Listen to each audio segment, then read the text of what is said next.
Okay, so in this video I'm going to show you the chin rest behaviour. So I'm going to show you what it looks like, I'm going to tell you what it's useful for, and I'm going to show you how to train it. So with the help of my Bob here, I'm going to show you what that behaviour might look like. So chin.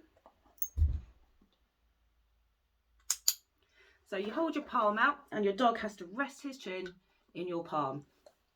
So if that's what it looks like.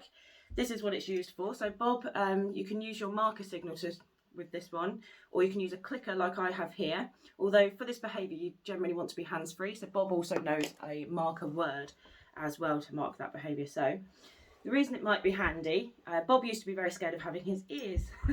I know, it's exciting. Bob used to be very uncomfortable with having his ears touched because of constant ear infections. So this behaviour enables him, yes, to have something to do and focus on whilst I check his ears. And then I can add in the ear medication or ear cleaners to this behaviour as well. So he has to hold nice and still, basically, no matter what I do around him. So I could be checking his ears, I could be giving him eye drops, we could be checking his teeth.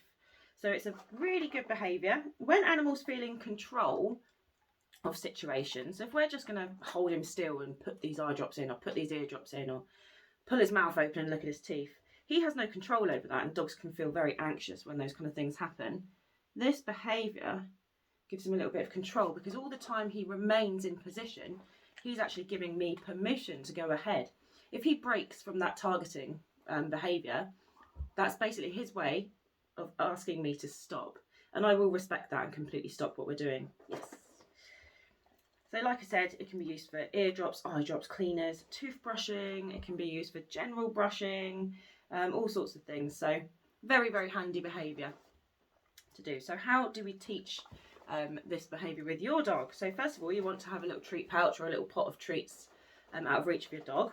And we start off by luring them into position. Now that marker is going to be very important. So you want to have already trained the dog his marker word. So he already knows that that word means he's getting a treat. And that is how we communicate to the dogs what we want. So you want to hold the treat above your hand like this. Yes. And as soon as your dog's chin makes contact with your palm, use your marker word. You have to mark the moment that their chin makes contact. Yes. And then feed them while they're in that position. And take your hands away. Another treat. Lure them in. Yes. Take your hand away. And then you can gradually fade out the lure. Yes. By holding it back slightly away. But remember, as soon as you say yes, you need to follow through with that treat straight away.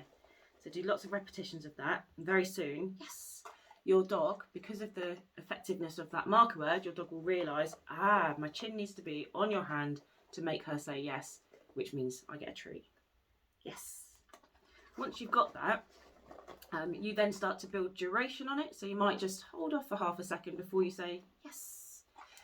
And then you hold off for a couple of seconds before you say yes. Yes. And you gradually extend the time that they have to stay in that position. Can be tricky for puppies because they are quite excitable. So keep your sessions very short and sweet, and always end on a good bit of progress as well. Once you have got a bit of duration, that's when you can start to add in these distractions. So I would start with really small hand movements. Really small hand movements, yes. And then make them bigger. Yes.